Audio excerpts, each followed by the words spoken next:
नमस्कार दोस्तों, आपका स्वागत है मेरे चैनल पर। आज हम जिस त्यौहार की बात करने वाले हैं वो है रक्षाबंधन। रक्षाबंधन का त्यौहार 9 तारीख को मनाया जाएगा। ऐसा संयोग बहुत सालों बाद आया है कि इस दिन रक्षाबंधन के दिन कोई भद्रा नहीं है, तो आप सभी लोग राहु काल को छोड़कर दिन भर रक्षाबंधन का त्यौहार मना सकते हैं। आप सोचते होंगे कि ये सिर्फ भाई बहन का त्यौहार है, लेकिन क्या आपको पता है कि इस एक धागे के पीछे छिपी हैं दो ऐसी पौराणिक कहानियाँ जो हमें प्रेम, वचन और कर्तव्य की सच्ची परिभाषा सिखाती हैं। आज मैं आपको उन दोनों कहानियों का रहस्य बताने वाला हूँ।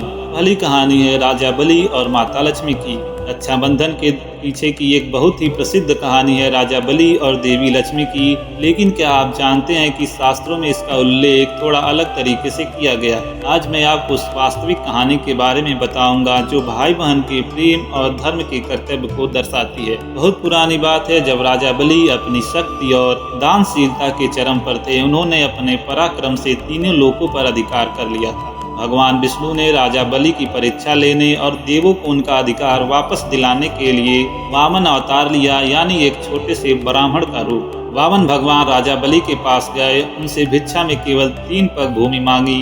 राजा बलि ने बिना सोचे समझे यह वरदान दे दिया। तभी वामन भगवान ने अपना विराट रूप दिखाया और एक पग में पूरा भूलोक, दूसरे पग में स्वर्गलोक नाप लिया। जब तीसरा पग रखने की बारी आई तो राजा बलि ने अपना शीश आगे कर दिया और कहा, प्रभु मेरे पास अब कुछ नहीं बचा, आप तीसरा पग मेरे शीश पर रख दें। राजा बलि की इस भक्ति और समर्पण को देखकर भगवान विष्णु बहुत प्रसन्न हुए और उन्हें अमरता का वरदान दिया और पाताल लोक में उनके महल के द्वारपाल बनकर रहने का वादा किया। अब देवी लक्ष्मी बहुत परेशान थी क्योंकि उनके पति उनसे दूर थे। तब उन्होंने एक बहुत ही दिलचस्प तरीका अपनाया। श्रावण मास की पूर्णिमा के दिन देवी लक्ष्मी एक साधारण स्त्री के वेश में राजा बलि के पास गई। उन्होंने राजा बलि को एक धागा बांधा जिसे आप हम रक्षा सूत्र कहते हैं। राजा बलि ने अपनी धर्म बहन से पूछा, बताओ बहन तुम क्या वरदान चाहती हो।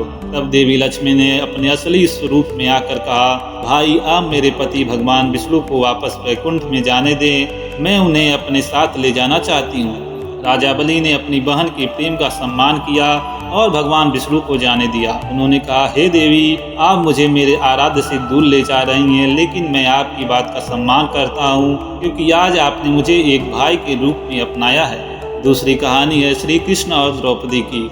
जब भगवान श्री कृष्ण शिशुपाल का वध कर रहे थे, उस भयंकर युद्ध में उनकी अंगुली पर चोट लग गई और रक्त बहने लगा। वहां मौजूद सभी लोग चिंतित थे, पर किसी को कुछ सूझ नहीं रहा था। तभी रानी द्रौपदी ने बिना एक पल सोचे अपनी बहुमूल्य रेशमी साड़ी का पल्लू फाड़ा और उस कपड़े को श्री कृष्ण के घाव पर बांध दिया।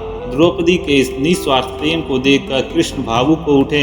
उन्होंने द्रौपदी को अपनी बहन माना और वचन दिया, बहन तुमने मेरी रक्षा की है, आज से मैं भी तुम्हारी रक्षा करूंगा, हर संकट में तुम्हारा साथ दूंगा। यही वह पवित्र धागा था जिसने भाई और बहन के रिश्ते की नींव रखी। बाद में जब कौरवों की भरी सभा में द्रौपदी का अपमान हो रहा था, तब कृष्ण ने अपने इसी वचन को निभाया और उनकी लाज बचाई।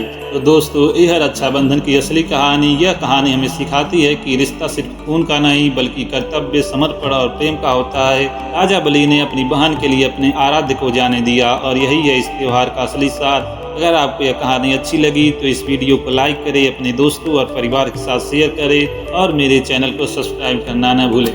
धन्यवाद। हर हर महादेव। जय श्री राम।